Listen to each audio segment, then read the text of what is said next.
stop scrolling and listen, because we need to clear something up right now.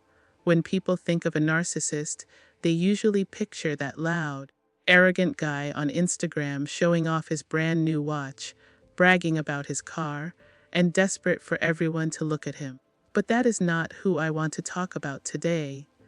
We are dealing with something totally different and honestly, much more confusing. We need to talk about this weird obsession our society has with geniuses. We are living in a time where we basically worship people for being smart, whether they are a tech whiz, a financial guru, or a business prodigy. Usually, this worship is all about people who know how to make a ton of money or build complex technology. These people become like modern-day celebrities just because they were in the right place at the right time and understood the complicated little details of computers or the stock market. But here is the problem we keep forgetting. Just because someone is a genius at making money doesn't mean they have a conscience or any ethics. In fact, lacking a conscience is often exactly what helped them get ahead of everyone else and do the shady things that made them insane amounts of cash. Now, obviously, being a genius isn't just about money or tech. You can be a genius at so many things: medicine, research, art, making movies, cooking, science, sports, coming up with business ideas, or writing. And really, genius is just a word that depends on who you ask. The society that the person lives in has to actually care about what they are good at to call them a genius. Sometimes we don't even realize someone was a genius until long after they are gone. But right now, it feels like we are in a cult of genius, and it is starting to feel pretty dangerous. I am not here to fix society. I am just worried about your relationships. It makes you wonder why so many of these so-called geniuses seem to be so difficult. Now, not all of them are. My favorite writer, Barbara Kingsolver, is definitely a genius in my book. She took the money she made from her prize-winning book and opened a center to help women recover from addiction. That is a rare thing, a good genius. But because that isn't the normal story, and we usually only notice genius when it is loud and public, there are probably amazing geniuses working quietly in labs who we never hear about. We only hear about the ones who get famous. I am not even going to get into the psychopathic genius today, which is definitely a real thing. These are people who are incredibly smart but have absolutely zero remorse. They are cold, calculating, and cunning. They simply don't have time for feelings or empathy. And sadly, people cut them a lot of slack just because they are brilliant. But let's be clear, they are still psychopathic and dangerous. Period. I don't care what they create or build. These are people who are not safe to be around. But whether you call it smart, genius, or whatever, I only care about it because it traps good people into toxic relationships and keeps them stuck in trauma bonds. This is where the idea of genius does real harm. This is a huge deal when we talk about vulnerable and malignant narcissism. See the grandiose, show-off narcissists don't need to be geniuses. They hook you with their charm, their confidence, and their swagger. They are shiny and exciting. But the vulnerable and malignant types, they aren't usually that shiny or charming, so they have to bring something else to the table to reel you in.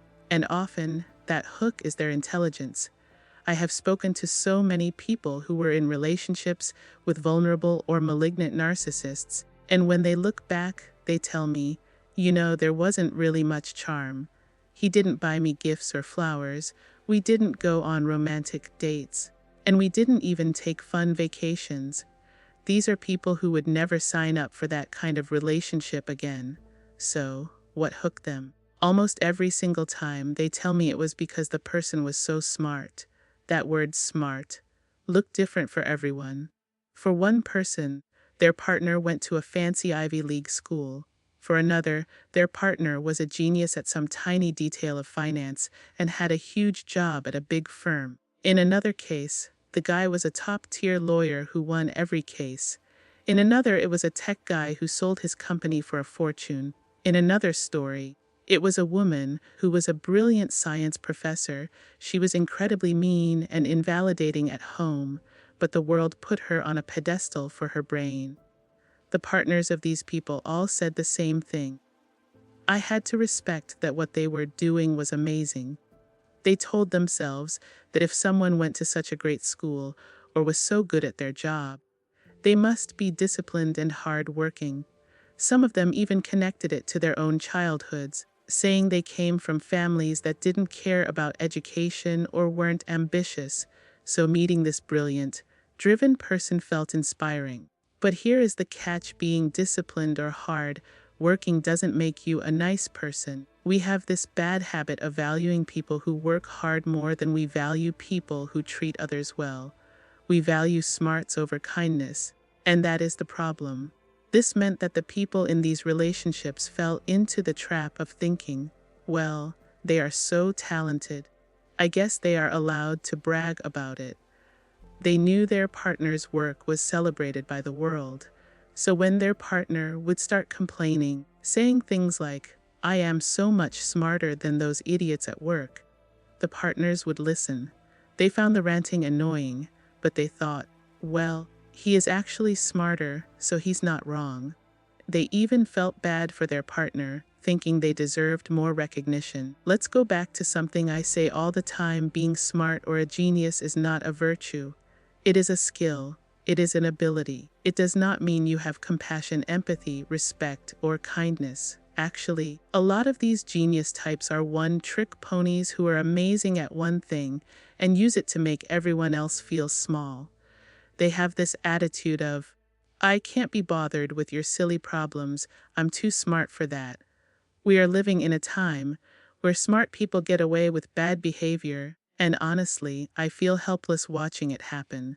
But my job is to help you heal and protect yourself. That means we have to stop making excuses for people just because they are smart. A lot of so-called geniuses act like jerks and get a free pass because we think their brainpower makes up for it. It doesn't. Intelligence is not a substitute for being a good person. If someone is brilliant but cruel, dismissive, and treats you with contempt, you might start thinking you are the one missing something. You think, they are so smart they can't be that bad.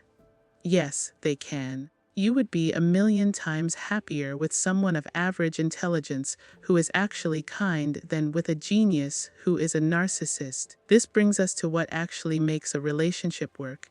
It's simple: compassion, empathy, safety, warmth, patience, kindness, and helping each other grow. That is it. That is a healthy relationship.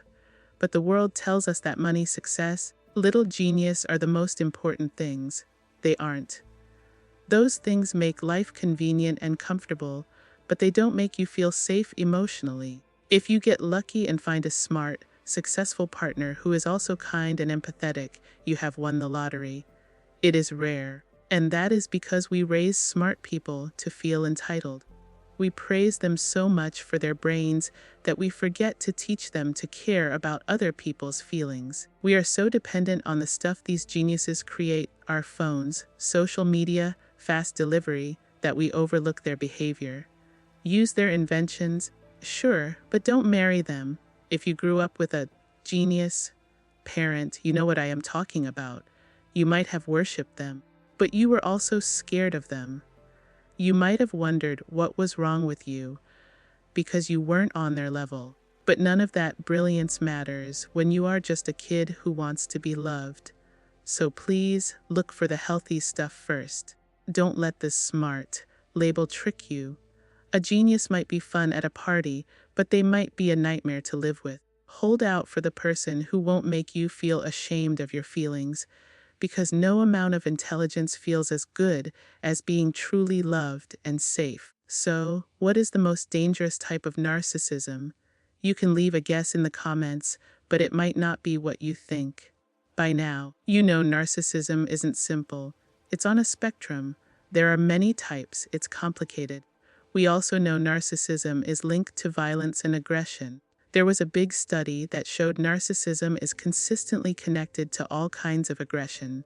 The problem is, we have been focusing on the grandiose type for too long: the show-off, the arrogant snob. While that type can be dangerous if they don't get their way, In my experience, that is not where the real danger usually hides. In fact, some research suggests their huge ego actually protects them from getting too violent. This video was sparked by a story I read in the news about a man who killed his ex-partner. I realized I had read this same story 1,000 times. In this case, the woman told him she didn't want to marry him and just wanted to be friends, and he brutally attacked and killed her. The scary part, he was a quiet guy. Nobody really noticed him. He didn't have a big career or a flashy life. He wasn't grandiose at all. But when he was rejected, he became a monster.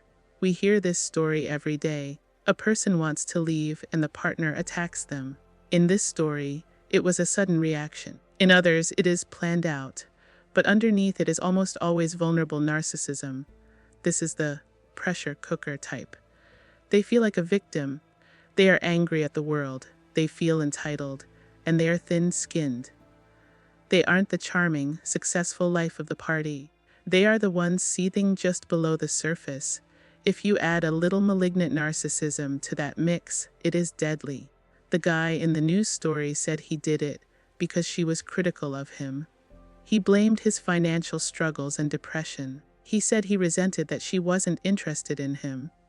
He claimed it was of character. I don't know if he was a diagnosed narcissist, but those patterns are textbook vulnerable narcissism. He seemed like a mild, mannered guy who was down on his luck, but the moment his ego was hurt, he attacked, because vulnerable narcissists don't have the success or validation that grandiose ones do. They are like a pot waiting to boil over. Violence can be a way for them to shut down the shame they feel. This is why it is so hard for people to leave. The world thinks you have a choice, but you don't. You stay and get abused, or you try to leave and risk even worse violence.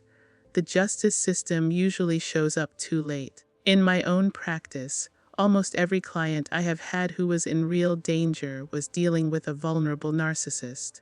The grandiose ones usually just move on to a new supply quickly, but the vulnerable ones have deep abandonment wounds mixed with entitlement. They think, "How dare you leave me?" And that turns into danger. Even if it doesn't end in murder, it can turn into stalking threats and smear campaigns that make you afraid to live your life. Vulnerable narcissism is harder to spot because they look anxious, depressed, or just bummed out. They might look like they just can't get their life together rather than being overly ambitious. They might bounce between jobs or have no real friends. You see them struggling, and you feel bad for them. You might even doubt yourself, wondering if you are being too hard on them. This creates a ton of guilt. You find yourself trying to help them, feeling sorry for them, and feeling guilty that you want to leave. They might even threaten to hurt themselves if you go. You don't see it as narcissism because they aren't showing off. They just look like a sad, angry person. But you need to understand this because vulnerable narcissism is very hard to change. Therapists often miss it and treat it like depression, while the narcissist just uses therapy to complain about how mean the world is. So yes, I believe vulnerable narcissism is the more dangerous form. Malignant narcissism is obviously scary, but you almost expect the danger there. With vulnerable narcissism, you are stuck in guilt, not fear. You don't expect them to snap because they seem so pathetic. You aren't prepared for the escalation. Most relationships don't end in violence, but the risk is higher here. If you ever feel unsafe, please contact domestic violence hotlines, talk to a professional, and document everything. Trust your gut. If it doesn't feel safe, it probably isn't. Don't let anyone minimize your fear. Now, let's talk about covert narcissism. It is such a confusing term. Researchers use it to mean the hidden thoughts and feelings of a narcissist, but most people use it to mean the same thing as vulnerable narcissism, the anxious, quiet, passive-aggressive type. Or they use it to mean hidden narcissism, where the person only shows their true colors behind closed doors. Usually, when people tell me they are with a covert narcissist, they mean a mix of the vulnerable type and the hidden type. It's not the loud, bragging Instagram narcissist. The important thing to know is that this covert Stuff stays hidden until they are triggered. And I know people hate that word, but call it whatever you want. Activated, set off, threatened. That is when the mask falls. What triggers them? Criticism, you getting a promotion, a friend doing better than them, someone cutting them in line, or simply feeling ignored. But also internal stuff like feeling insecure, inadequate, or feeling like life is unfair. When these things happen, the covert narcissism becomes overt. You see rage, silent treatment, tantrums, insults, and wild accusations. You might be thinking, don't we all get upset? Yes, but healthy people regulate. We breathe. We apologize. We own our behavior. We don't scream at people or give them the silent treatment for days. The tricky part with covert narcissists is that they can seem normal-ish for a while. You might excuse their behavior by saying, oh, they are just sensitive. But that doesn't make it okay. Even a toddler gets a timeout for a tantrum. Over time, the gap between the normal days and the blow-ups gets smaller and smaller. You start walking on eggshells, but even that triggers them because they can sense your fear. You end up living in constant tension. When you look back, you will see the pattern of triggers clearly, but when you are in it, it is confusing because they can seem sad or sensitive. You feel like you can't win. If you try to explain why you are upset, they just spiral into more shame and anger. This is why these relationships are so hard to leave. You don't just feel fear, you feel pity. You feel like the bad guy for wanting to leave someone who is struggling. But once you crack the code and see the triggers, you will realize you aren't crazy. And for those of you worrying, am I the narcissist because I get insecure sometimes? Listen to me, it is not about the reaction, it is about the cleanup. We all make mistakes. We all say the wrong thing. But a healthy person says, I am so sorry I was out of line, and they mean it. A narcissist doubles down, blames you, then plays the victim. They never clean up the mess. That is the difference. I hope this helps you see these patterns clearly. Thanks for watching.